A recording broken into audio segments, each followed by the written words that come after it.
Now, let's quickly dive into our next set of data because we're running out of time, where we, now just pulling out a little from a macro lens, what did the respondents feel when asked about the performance of the Prime Minister? And those figures coming in right there. Let's get the figures on performance of the Prime Minister. Very much satisfied. 44%, 44.4% in February, all the way jumps to 48.7% in May. Not at all satisfied. 29% in February comes down to 26% in May. So clearly a positive trend for the Prime Minister. A lot of that could be at the back of opposition's Operation Sindoor. Performance of Rahul Gandhi, very much satisfied. 34.4% has come down 4% in May to 30.4%. Not at all satisfied. 36.1%. Now that's a very marginal dip. 35.4%. But the very much satisfied percentage has in fact dropped. Preferred prime ministerial candidate. Interesting there. Narendra Modi, 54.7% in February. Gains about a little less than 2% in May at 56.2%. Rahul Gandhi, 39.2%.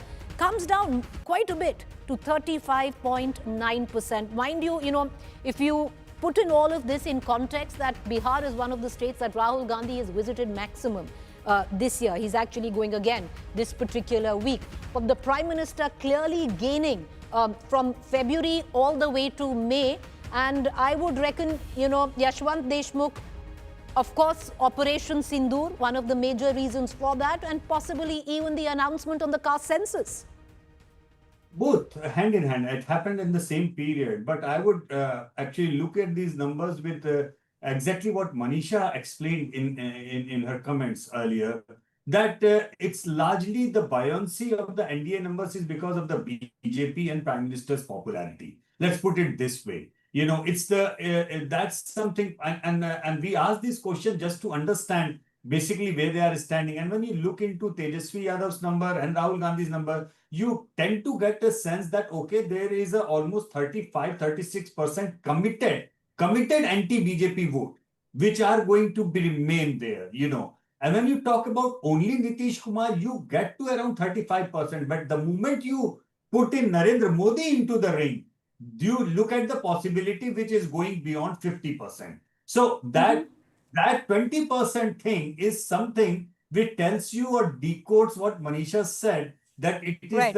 satisfied to some extent in terms of CM and state government. But I'll come, Yashwant, can I ask you can I ask you one quick question? Because, of course, this tracker is limited to February 2025. But if we look at the Lok Sabha elections last year, so the BJP and the Prime Minister seemingly gaining from that.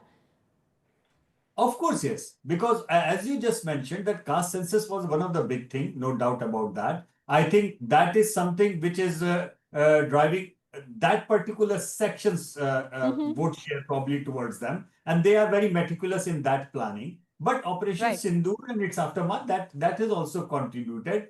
Basically, it's not adding new votes. Please try to understand. Manisha would probably explain it better. It is just galvanizing what their support base is. It's not that they are adding new number to it. And Bihar happens and remains to be a highly politically polarized state. But that 20-30% middle of the ground voter is largely the BJP vote.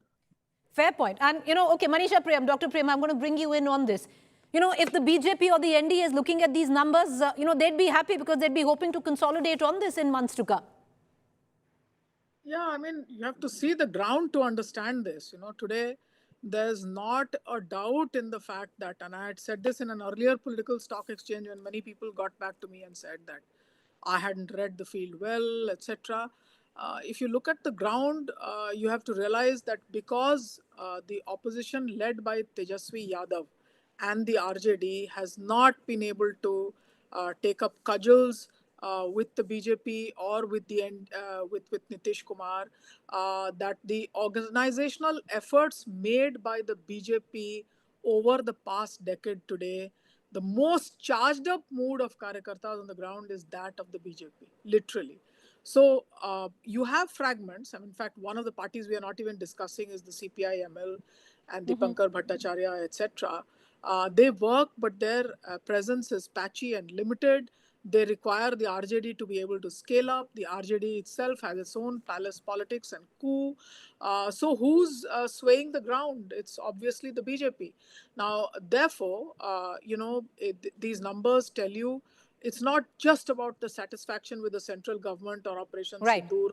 Those could be other matters. But if you look at Okay. it simply as a Bihari leader, who's there to counter the Prime Minister? That's what I want to understand. All right. Okay, very quickly, I want to go to Amitabh Tiwari and Mr. Kumar. Amitabh Tiwari, very quickly, sir. No, essentially, I mean, the Prime Minister's rating is a boost primarily because of Operation Sindoor and the caste census announcement. And Rahul Gandhi's numbers are falling because of the many gaffes he has made and the questions he has been asking about Operation Sindoor.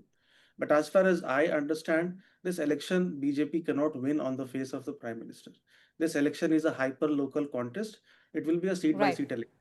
When the prime ministerial phase could not work in a Lok Sabha election overall, I don't see the prime ministerial phase being able to. It's interesting because Mr.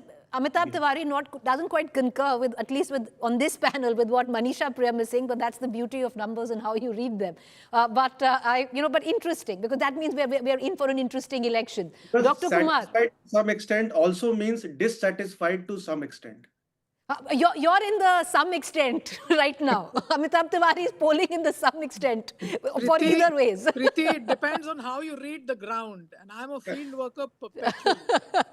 You're a field worker. Amitabh Tiwari is a man of numbers. So interesting. This is going to be a classic conflict, during election coverage of Bihar. And we are hoping to have the both of you here. But interesting. Right now, Dr. Kumar, final words, sir. I need to go into a quick break.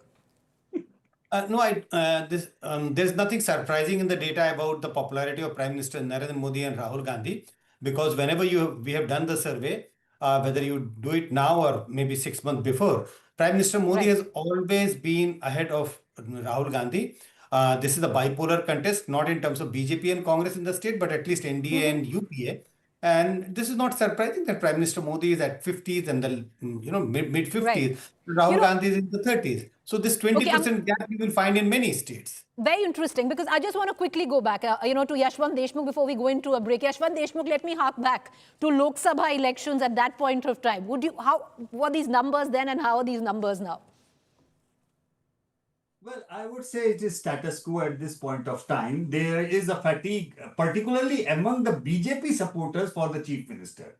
But at the same time, once the BJP has decided, to go with Nitish Kumar, then as Manisha just said, that is all about the organizational strength. And more often than not, in the last 12 months, Preeti, we have seen the organization at play from the BJP side in so many states, which both of us have written off earlier. You're right. So we know that organization. We know very well, sir.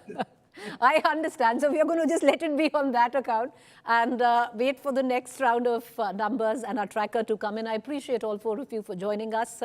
So take it all with a pinch of salt, but this is the tracker. But if you really look at it, numbers don't really lie. It's, it's not so much as what reporters might feel or the ground feel. These are the numbers, and one needs to dig in deeper to analyze what the numbers suggest. And there's no better place than right here on India Today and the Political Stock Exchange to do that.